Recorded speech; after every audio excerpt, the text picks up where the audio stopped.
तो अभिषेक तो यही हुआ ना कि स्नान कराने की एक विधि।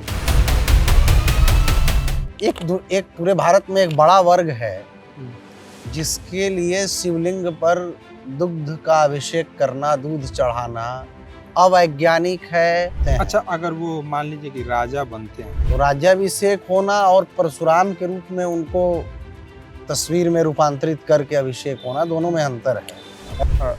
जैसे लोकतांत्रिक देश में आपकी बात सही है, 5 साल के लिए हम राजा तो चुनते हैं ना, या फिर जब तक कि संसद भंग ना हो जाए। माफ कीजिए, मैं आपसे सहमत नहीं हो रहा।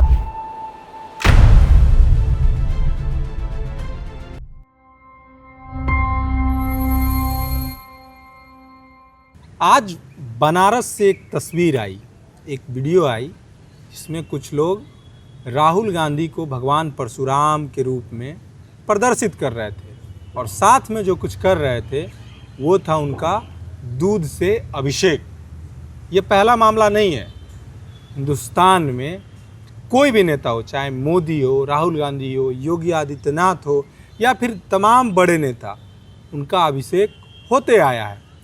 कुछ फिल्म अभिनेता भी हैं, ये साउथ के जो भी ज़्यादातर अभिनेता हैं उनके साथ ऐसा होते आ रहा है। अब ऐसे में सवाल उत्पन्न होता है कि जिस शब्द की उत्पत्ति भगवान के लिए है, अभिषेक, रुद्राभिषेक, शिव का अभिषेक, हैं, फिर या फिर आप कभी कभी सुन रहे होंगे राज्याभिषेक, तो क्या ये आम आदमी के लिए, जो आम मनुष्य है, उसके लिए सही है करना? इन सब तमाम विषयों पर हमारे साथ बातचीत करने के लिए हमारे साथ स्वामी आचार्य राघवेंद्र जी मौजूद हैं।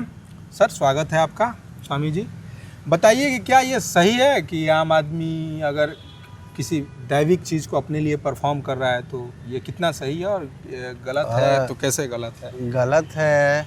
सबसे पहले तो मैं कड़ी निंदा करता हूँ, और मुझे लगता है कि वो नेता जब देखते होंगे इन कृत्यों को तो दो बात होती होगी, या तो उनको अपने अंदर अधिनायकत्व लगता होगा, या उनको लगता होगा कि ये जनता निरी मूर्ख भोली भाली है जो हमें देवता का दर्शन करती है।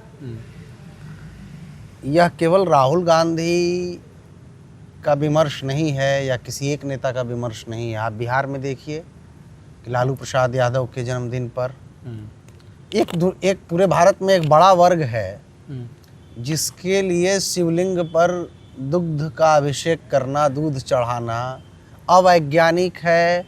बहुत सारे भूखे लोगों के रहते हुए क्यों ऐसा किया जाता है, लेकिन वे सारे लोग चुप हो जाते हैं जब तथाकथित प्रगतिशील धड़ा में इस तरह की तस्वीरें जब आती हैं, लालू प्रसाद यादव की, या आज राहुल गांधी को परशुराम के रूप में प्रतिष्ठित कर और उनका अभिषेक किया गया गंगा जी में वेद मंत्रों के द्वारा। केवल अभिषेक नहीं था, वेद मंत्रों का पाठ भी था उस अभिषेक में, और उनमें देवत्व के रूप में रूपांतरित करके नेता प्रतिपक्ष राहुल गांधी को, और इस पूरे एक तरह से मजाक बनाया गया हिंदू धर्म का। चाहे नरेंद्र मोदी के बारे में जब कहा गया कि हर हर मोदी, घर घर मोदी, नरेंद्र मोदी को जब दक्षिण के एक धर्मगुरु ने कहा कि नरेंद्र मोदी अवतार हैं, कई धर्मगुरुओं ने अपने देवता की उपासना छोड़ करके और मोदी की उपासना मानकर और उनको अवतार के रूप में जब कहा, उसी समय यदि व्यापक विमर्श, या उसके पहले भी, ये कोई ऐसा नहीं है कि ये मोदी और राहुल के युग का है। एक डिफरेंस आचार्य जी, महाराज जी, हमें समझा दीजिए। जैसे वेद मंत्रों का उच्चारण तब भी होता है जब किसी राजा का या फिर किसी छत्री वो जो गौ और ब्राह्मण की रक्षा करे, छत्री का जब राज्याभिषेक होता है तब भी उनका दूध से और वैदिक मंत्रों का उच्चारण करके राज्याभिषेक किया जाता है। तो अभिषेक तो यही हुआ ना कि स्नान कराने की एक विधि। तो राज्याभिषेक और ऐसे जन्मदिन पे दुग्धादि से अभिषेक, दोनों में अंतर है।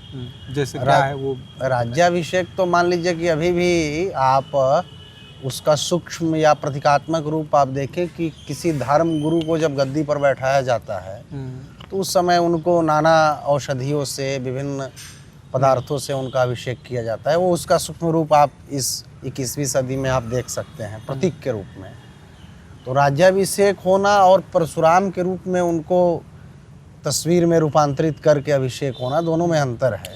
राहुल गांधी का अभी राज्याभिषेक का कोई अभी दौर नहीं है। कि उनका राज्याभिषेक किया जाए। और राहुल गांधी अपने आप को बहुत साइंटिफिक टेम्परामेंट वाला नेता उनके समर्थक या वो खुद बताते हैं, नए तरीके की राजनीति का वो सोचते हैं। अच्छा, अगर वो मान लीजिए कि राजा बनते हैं, राजा का कोई कॉन्सेप्ट ही नहीं है लोकतांत्रिक देश में। ये नहीं राजा नहीं, इनडायरेक्टली राजा कहने का मतलब ये है कि अगर देश के प्रधानमंत्री चुने जाते हैं, मान लीजिए चुनाव होता है 29 में, तब क्या उनका दुग्धाभिषेक या बिल्कुल नहीं होना चाहिए, किसी का भी नहीं होना चाहिए, क्योंकि हम एक लोकतांत्रिक देश में रहते हैं जहाँ बहुत सारे समुदाय, बहुत सारी मान्यताओं को मानने वाले लोग हैं। और किसी भी नेता का इस तरह यदि वो प्रधानमंत्री पद पर पहुंचते हैं और इस तरह का अभिषेक होना अन्य समुदायों का मतलब उनके तरफ अनदेखी करने की बात होगी, और इस तरह का नहीं होना चाहिए। और आज जो भी हुआ काशी में, जो तस्वीरें आई, उसकी हम लोग कड़ी निंदा करते हैं। और अच्छा है कि न्यूज़ वेल्ट इस पे विमर्श में आया है, और इस विमर्श को आप आगे बढ़ाते चलिए, तो हो सकता है कि भविष्य में एक बड़ा परिवर्तन देखने को मिले।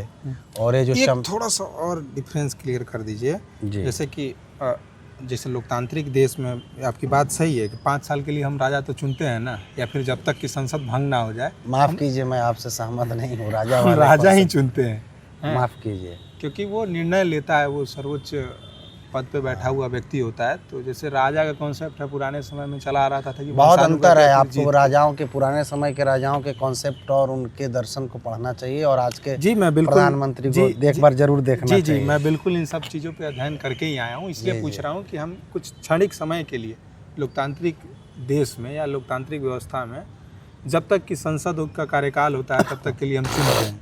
सर्वोच्च पद में बिठाना यानी राजा की इक्विवेलेंट ही मानना, क्योंकि दंड का अधिकार और तमाम चीज़ें मिली होती है उस शक्ति के पास एक स्वरूप में। तो जैसे अभी मैं फिर से आपके क्वेश्चन से डाइवर्ट हो गया, राजा और इन तमाम विषय में फंस गया। तो जो राज्याभिषेक होता था पहले, वो सही होता था? राज्याभिषेक का तो जो कॉन्सेप्ट है वो होता ही था, और तत्कालीन समय में सही ही था। उसको हम आपके समय में कैसे गलत हो जाएगा भाई? क्योंकि समय बदला, युग बदला, कॉन्सेप्ट बदला। अब आप राजतंत्र में नहीं रहते हैं ना। पहले राजा का आचरण, उसका जीवन दर्शन भिन्न होता था, और लोकतांत्रिक प्रक्रिया से चुना गया कोई भी व्यक्ति में वह आप राजा वाला गुण अध्यारोपित नहीं कर सकते। इसलिए कोई साम्यता ही नहीं है राजा और प्रधानमंत्री में। राजा की क्या गुण थी उसमें? बहुत सारे गुण थे। वह धर्मनिष्ठ होना चाहिए, वह जन्मना क्षत्रिय होना चाहिए। और ये तय कौन करता था? तय कौन करता था? उस समय का जो समाज था, जो विद्वत समाज था, वह तय करता था। मतलब कोई वोटिंग की प्रक्रिया नहीं थी ना। तो वोटिंग तो ये ज्यादा अच्छी चीज है ना कि आम तो वोटिंग दे करके आप फिर राजा कहाँ चुनते हो? फिर तो आप कहते हो कि नहीं, लोक सेवा, और जनता, राजा लोक सेवा, उसका लोक सेवा का भाव गौण हो करके वह देव सेवा के दृष्टि से वह जन सेवा करता था। जैसे कि हम भी कुछ शास्त्रों में पढ़े, जो प्रजा के हित के लिए काम करे। ठीक है, शासक का यही है। लेकिन शासक में बहुत ज़्यादा उसमें डिक्टेटरशिप जैसा है राजा में, अधिनायकत्व है, देवत्व की उसमें अध्यारोपणा है, तो अधिनायकत्व भी उसमें अध्यारोपित है। ये देखना चाहिए। इसीलिए तो ये गलत है अभी जो हो रहा है। बिल्कुल गलत है। और कोई भी लोकतांत्रिक देश में, लोकतांत्रिक प्रक्रिया में किसी भी नेता के अंदर कोई भी पार्टी, कोई भी विचार अभिनेताओं के साथ होता है। हाँ, गलत है ना ये। इसीलिए देश, देखिए, भारत में आधुनिकता जो आई है, भारत में आधुनिकता व्यापक रूप में नहीं आई, केवल आधुनिकता की विकृतियां भारत में आई। हमने कपड़ा, हमने मॉल सब बना लिया, लेकिन हमारा जो सोच है वो अभी वहीं गुलामी के जंजीरों में जकड़ा है। आज आप देखिए, राहुल गांधी के प्रतिमा में परशुराम के रूप में उनको रूपांतरित करके क्या है? आप प्रोफेटाइज कर रहे हो उनको कि अरे वो आया है एक मसीहा और हमारा कल्याण कर देगा। नरेंद्र मोदी जब आए तो वो आया है, वो शिव का अवतार है, हर हर मोदी, घर घर मोदी। लालू यादव का जब आता है जन्मदिन तो कृष्ण के अवतार हो जाते हैं। तो ये लोगों के अंदर अभी भी गुलामी अवचेतन में बैठी पड़ी है। ये बहुत दुखद है, और इस पर व्यापक विमर्श होकर और इसमें परिवर्तन होना चाहिए। क्या क्या परिवर्तन आना चाहिए? मतलब जैसे कि आप धर्म से जुड़े हुए हैं, इसमें किसको आगे बढ़ के, नेताओं को खुद आगे आना चाहिए या फिर धर्म गुरुओं को इसमें व्यापक विमर्श बनाना चाहिए कि भाई हमारे धार्मिक प्रतीक के चिन्हों का इतना दुरुपयोग मत करो किसी को खुश करने के लिए। तुम्हारा नेता, कई बार तो धर्म गुरु ही, वही तो बताया तो कि नरेंद्र मोदी को कई लोगों ने कहा, दक्षिण में अभी गए थे नरेंद्र मोदी पिछले वर्ष, तो एक धर्मगुरु ने कहा कि वो अवतार हैं, वह साधारण नहीं है। तो ये जो परिपाटी चल पड़ी है बड़ा दुखद पर्सन, वो भी बोले कि हाँ गलत है, बहुत दुखद है ये। और ये सारे नेताओं में और एक बड़े उच्च पद पर पहुंच जाने में लोगों को लगने लगता है कि हम अलग हैं, हम सामान्य नहीं, असामान्य हैं, असाधारण हैं। तो इस पर जनता को व्यापक विमर्श बनाना चाहिए। और भाई ये हिंदू धर्म का इस तरह से पतन मत करो, वेद मंत्रों का पाठ मत करो, किसी देवता के रूप में किसी को रूपांतरित मत करो। हम तो यही प्रार्थना करेंगे, निवेदन करेंगे। चलिए, धन्यवाद आपका। धन्यवाद। आप देख रहे थे न्यूज़ बेल्ट। आपको ये हमारा विमर्श कैसे लगा कमेंट करके ज़रूर बताइएगा, राय ज़रूर दीजिएगा। अच्छा लगे तब भी, बुरा लगे तब भी बताइएगा। हम आगे और भी सुधार करेंगे, क्योंकि सुधार जो है यह इंसानी प्रक्रिया है, सुधार होते रहता है, ये प्रकृति का नियम होता है। और सभ्यता और समाज के विकास में सुधार बहुत जरूरी होता है, विमर्श बहुत ज़रूरी है। तो हम सुधार करते रहेंगे। आप भी अपना ख्याल रखिए, न्यूज़ बेल्ट को सब्सक्राइब कीजिए, दोस्तों के साथ शेयर कीजिए। धन्यवाद।